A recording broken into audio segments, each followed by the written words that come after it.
The invitation arrived in my mailbox on a Tuesday afternoon, embossed cardstock in a cream-colored envelope. I opened it standing in my kitchen, still wearing my work blazer.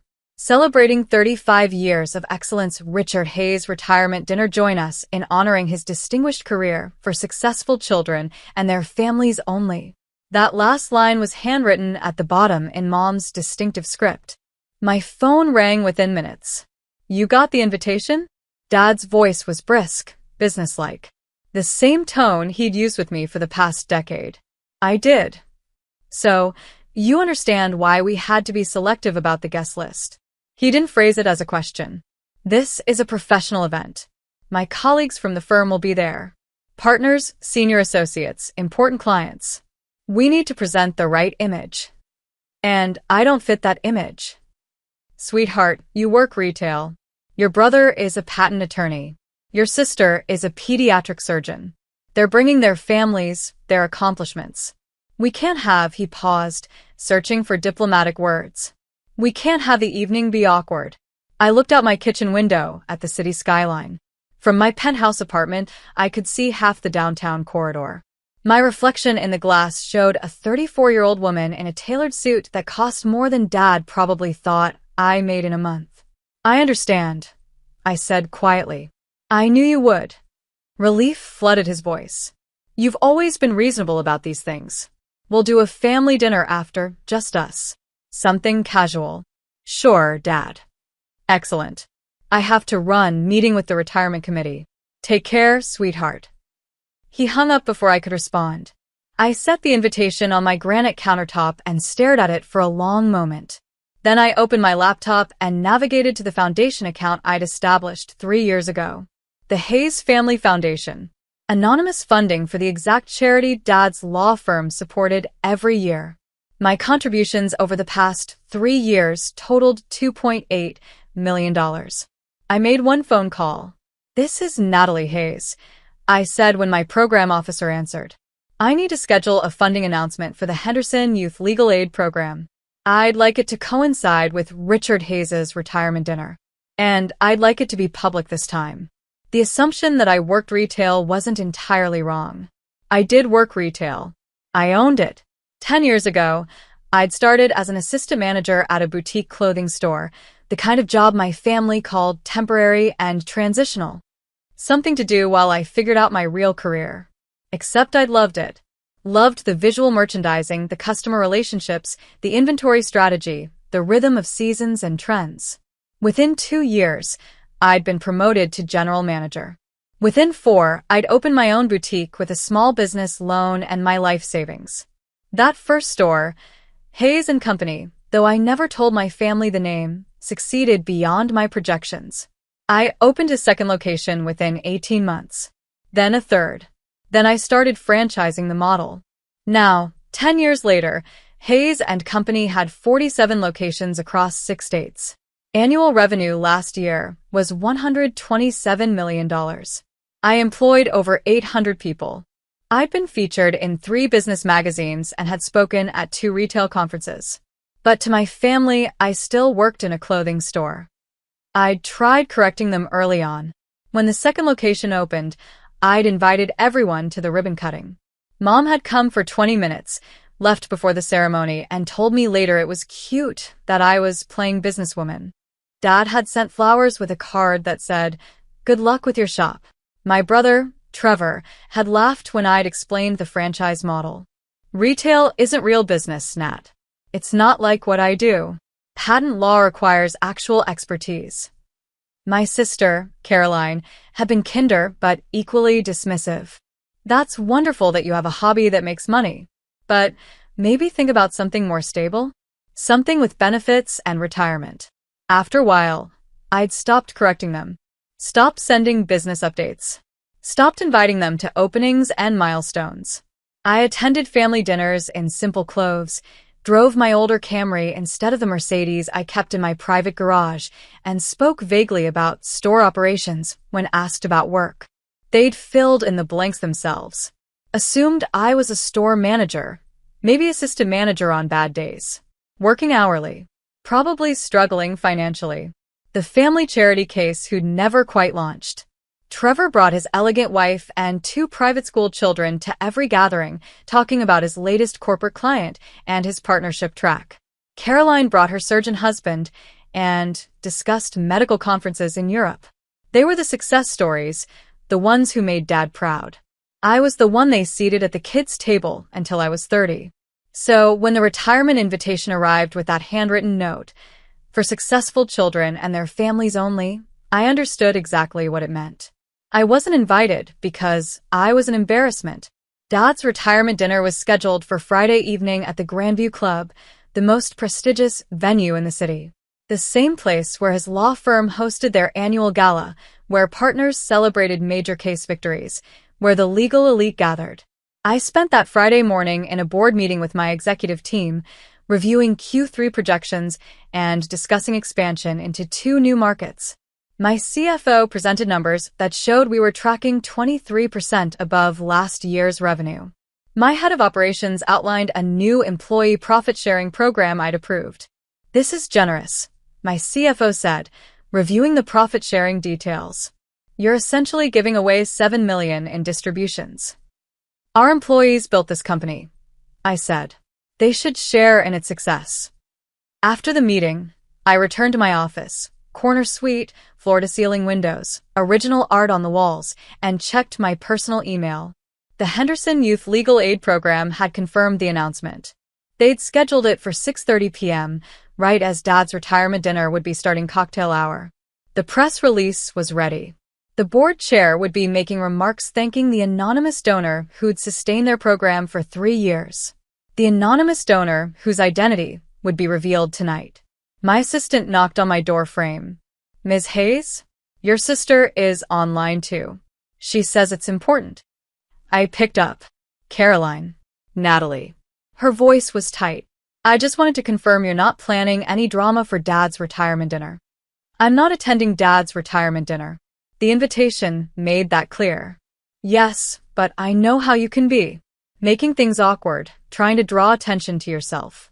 Dad's worked his entire career for this moment. Please don't ruin it."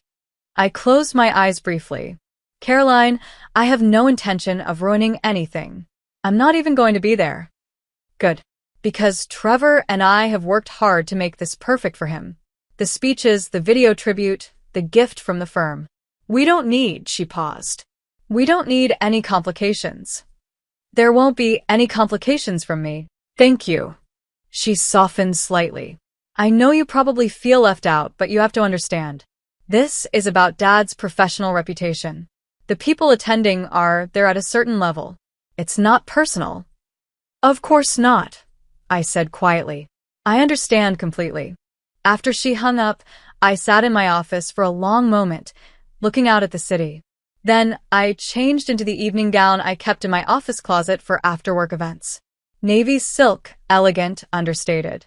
I called my driver and headed to the charity event I actually was attending, a fundraiser for women's business initiatives, where I was receiving a community leadership award. The retirement dinner would have started at 6. Cocktail hour, mingling, colleagues sharing stories about Dad's legendary career. My family would be there in their finest clothes, Trevor and Caroline positioned as the proud children, their successful families reflecting well on Dad's legacy. I was across town at the women's business fundraiser, accepting my award, giving a brief speech about the importance of supporting female entrepreneurs. My phone was on silent in my clutch. At 6:45, it started vibrating. Continuously. I ignored it through dinner, through the networking hour, through conversations with other business owners and community leaders. Finally, around 8:30, as I was preparing to leave, I checked my messages. 17 missed calls. 23 text messages. 4 voicemails. All for my family. The texts ranged from confused to frantic. "Trevor, call me now. What did you do?" "Mom, Natalie Marie Hayes. Explain yourself this instant." "Caroline, how could you humiliate Dad like this? At his own retirement dinner?" "Dad, we need to talk. Immediately." I listened to the first voicemail. It was Trevor, his voice sharp with anger. "I don't know what game you're playing, Natalie, but announcing a multi-million-dollar donation at Dad's retirement dinner? Making it all about you? That's low. Even for you. Call me back. The second was Caroline, crying. Everyone is asking questions. Dad's boss cornered him. The firm partners want to meet you. You've completely derailed his evening. How could you be so selfish? The third was Mom, coldly furious. Your father is humiliated. His colleagues are demanding to know why his daughter, his retail worker daughter, is claiming to have donated millions to their charity program. They think it's a prank or fraud. Fix this. Now. The fourth was Dad. His voice shook. Natalie. The firm's managing partner just informed me that the Hayes Family Foundation, which apparently you run, has donated $2.8 million to our charity program over 3 years. He wants to honor you at my retirement dinner. Everyone is asking why I never mentioned having a daughter who runs a foundation. I look like a fool. I need you to explain what's happening. I stood in the parking lot of the fundraiser venue, holding my phone, feeling absolutely nothing. Then I called Dad back. He answered on the first ring. Natalie, where are you? The managing partner wants to meet you. They're holding the speeches until... I'm not coming, Dad. What do you mean you're not coming? They've announced you. The Hayes Family Foundation. Your donation. Everyone knows now. You have to come. No, I don't. You made it very clear I wasn't welcome at your retirement dinner. Successful children only. Remember? Silence on the other end. I didn't know, he said finally. His voice was different now. Smaller. I didn't know about any of this. The foundation, the donations, Natalie, what exactly do you do? I own a retail company, Dad.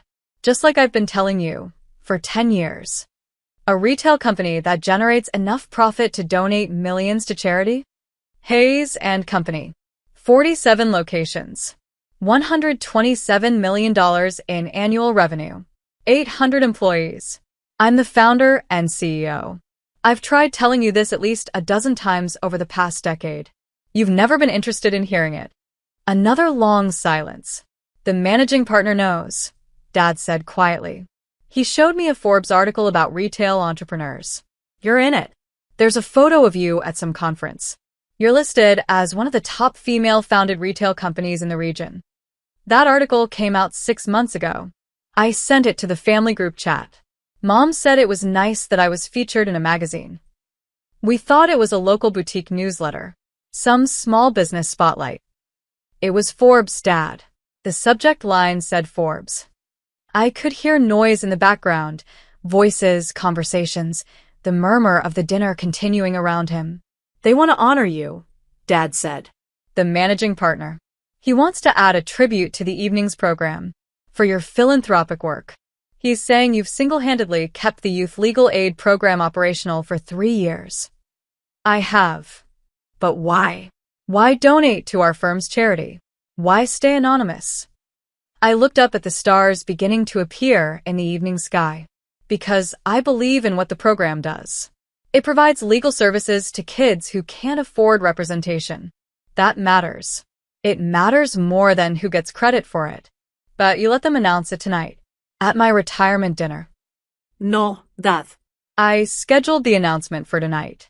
There's a difference. Why? His voice cracked. Why would you do this tonight? To embarrass me? To get revenge for the invitation? I didn't do it to embarrass you. I did it because they asked me when I wanted to go public with my funding, and I chose tonight. The retirement dinner for Richard Hayes, distinguished attorney, pillar of the legal community. It seemed appropriate that your colleagues would learn the same night you did exactly who your daughter actually is. Natalie. I have to go, Dad. I have another event. But you should tell the managing partner that I appreciate the gesture, but I don't need a tribute. The donation speaks for itself. Enjoy your retirement dinner. I hung up before he could respond. The calls continued through the weekend. Mom left increasingly desperate voicemails demanding I come to the house to sort this out. Trevor sent angry texts about how I'd manipulated the situation. Caroline called crying, saying I'd ruined Dad's special evening. I responded to none of them. On Monday morning, I arrived at my office to find my assistant looking flustered. Ms. Hayes, there's a gentleman here to see you. He doesn't have an appointment, but he says he's your father.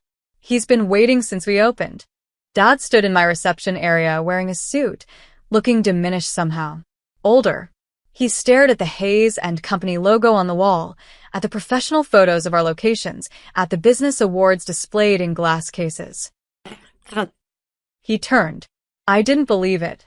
Even after Friday night, even after looking you up online, seeing the articles, the business filings, the company website, I didn't believe it until I saw this. He gestured around the reception area. This is real. Yes. Can we talk?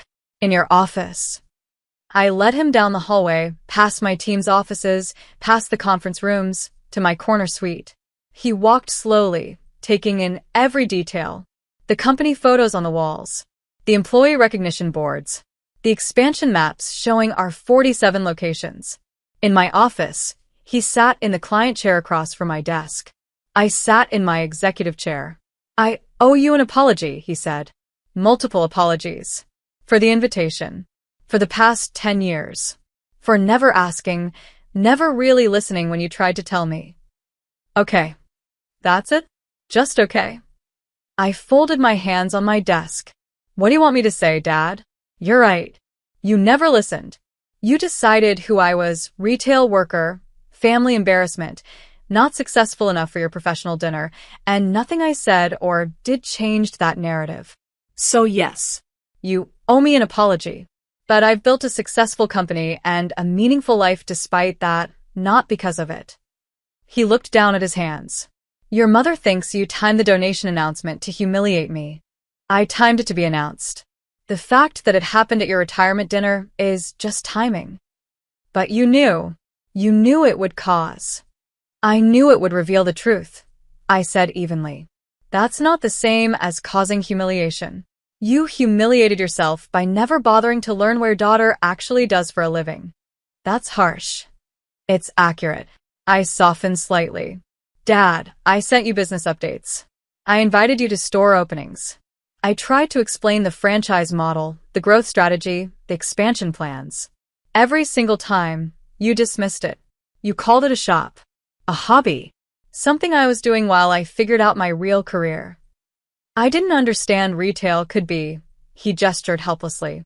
This. You didn't want to understand. Understanding would have required admitting you were wrong about me. He was quiet for a long moment. The managing partner wants to set up a meeting. With you. The firm is considering a partnership with your foundation, matching your donations to the legal aid program. That's generous of them. He also asked why you weren't at the retirement dinner. I told him you weren't available. He found that strange, given that my other children were there and you're clearly the most professionally successful of the three. I raised an eyebrow. What did you say to that? I said we'd had a miscommunication about the guest list. That met my eyes. I couldn't tell him the truth. That I'd uninvited my own daughter because I thought she worked hourly retail and would embarrass me in front of my colleagues. While she was running a company 4 times more profitable than anything Trevor or Caroline will ever touch. Trevor and Caroline have successful careers too. They do. But they walked into established systems. Law firm partnerships. Medical residencies. Prestigious paths that were already laid out. You built something from nothing. That's actual entrepreneurship. He paused. That's what my colleagues kept saying Friday night after the announcement. That building a successful retail empire is harder than climbing a corporate ladder. That real business creation requires a level of risk and vision that most people don't have. And you're telling me this because? Because I was wrong. His voice broke. I was wrong about you, about your work, about what constitutes real success. And I'm sorry. I'm so deeply sorry, Natalie. I felt something shift in my chest. Not forgiveness exactly. That would take time. But acknowledgement that he was seeing me, really seeing me, for perhaps the first time. Thank you for saying that. Can I make it up to you? Somehow. I considered the question. Have dinner with me. A real dinner, where you ask questions about my business and actually listen to the answers. Meet my executive team. Visit one of my stores, not as a brief courtesy, but as a genuine visit. Learn what I've built. I'd like that. And Dad? Stop comparing me to Trevor and Caroline. We have different careers, different paths, different definitions of success. That's okay. But I need you to value my path as much as you value theirs. He nodded. I will. I promise. The first real dinner happened the following week. Dad came to my penthouse apartment, his first time visiting since I'd bought it 3 years ago, and stared at the space in open shock. This is yours. All mine. The whole floor. The whole floor. He walked through slowly, taking in the chef's kitchen, the original artwork, the wraparound balcony with city views. I thought you lived in that apartment near the university. The one bedroom you had when you first started managing the store. I did. 7 years ago. I've moved twice since then. We had dinner at my dining table, catered from an upscale restaurant, because I'd never pretended to be a chef. I walked Dad through the company's history, showing him the business plan I'd written a decade ago, the expansion models, the franchise agreements, the employee programs. He asked real questions about revenue streams and inventory management and customer acquisition costs. Questions that showed he was trying to understand, not just waiting for his turn to talk. You built this while we thought you were struggling, he said over dessert. While we talked about you needing to find something more stable. Yes. And you never corrected us more forcefully. Never made us see. I tried, Dad. I tried for years. Eventually, I realized I couldn't make you see anything you weren't willing to look at. So I focused on building instead of convincing. I wish you'd, he stopped. No. That's not fair. You did tell us. We didn't listen. That's on us, not you. Over the following weeks, things shifted gradually. Dad visited my flagship store, spent 2 hours talking to my store manager about operations. He attended a board meeting as an observer, sat quietly in the back, and afterward told me he'd never seen someone command a room the way I did. He told Trevor and Caroline they needed to apologize. Trevor came to my office stiff and formal, said he was sorry for dismissing my career, but his tone suggested he still didn't quite understand what he was apologizing for. Caroline met me for lunch, cried, and said she'd never realized I was actually successful because I'd never acted successful around the family. You always dressed so plainly and drove that old car, and never talked about money. How were we supposed to know? By listening when I talked about my business, I said gently. By asking questions. By treating my work with the same respect you wanted for your own. I'm sorry, she said. Really? I know I can't fix the past 10 years, but I want to do better. Mom was harder. She oscillated between pride and resentment, unable to reconcile the daughter she'd categorized as unsuccessful with the woman who owned a multi-million-dollar company. I just don't understand why you hid it from us, she said when she finally agreed to have coffee with me. I didn't hide it, Mom. I lived it openly. You just never looked. But you could have made us understand. Could have, I don't know, shown up in nicer clothes or talked about money more or something. Why would I do that? My worth isn't in my clothes or my car or how much I flaunt my success. It's in what I've built, the people I employ, the impact I make. I shouldn't have to perform wealth for my family to respect me. She didn't have an answer for that. 6 months after Dad's retirement dinner, the Hayes Family Foundation and Dad's former law firm announced a formal partnership. Matching donations for the Youth Legal Aid Program. A scholarship fund for kids pursuing legal careers. An internship program connecting underprivileged students with law firm opportunities. The press conference was held at my company's headquarters.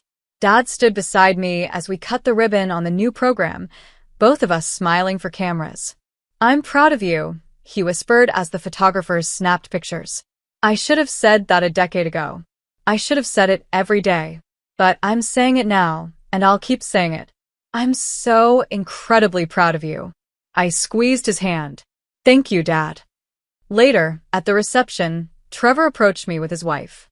I've been thinking, he said, about starting my own practice, leaving the firm, but I'm terrified of the risk of building something from scratch.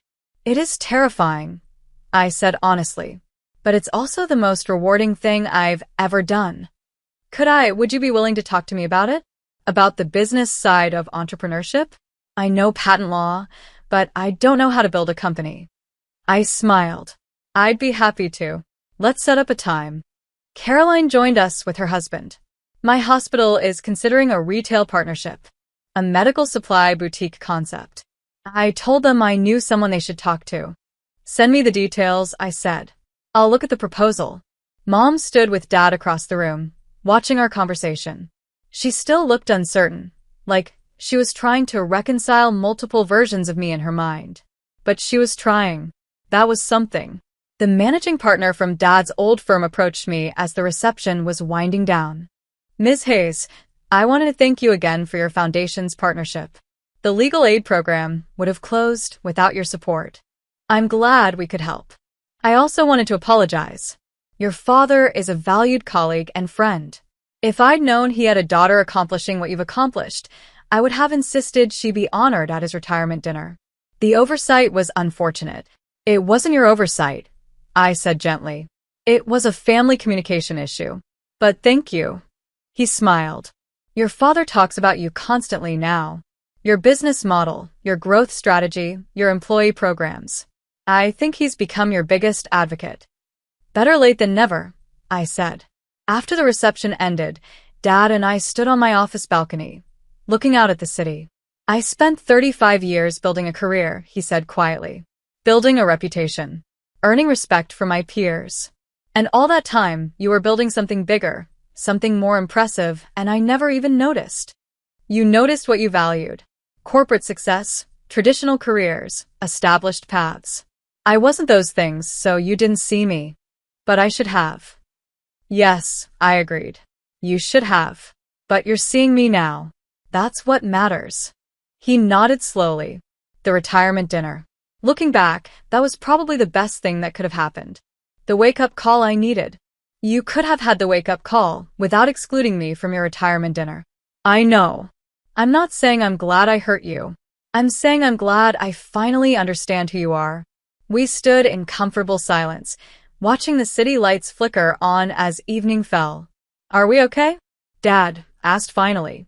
Can we be okay? I thought about the invitation that had said successful children only. About 10 years of dismissal and assumptions. About the business I'd built anyway, the life I'd created despite their lack of recognition. And I thought about this moment, standing with my father, having a real conversation, being seen for who I actually was. We're getting there, I said. It'll take time. But yes, I think we can be okay. He smiled, and for the first time in years, it felt genuine. Below us, the city hummed with life. 47 Hayes and Company locations across 6 states. 800 employees building their own versions of success. A foundation making real impact. A family slowly learning to see clearly. I'd built all of it without their approval. But having it now, earned through truth rather than performance, felt like finally being invited to a dinner I actually wanted to attend.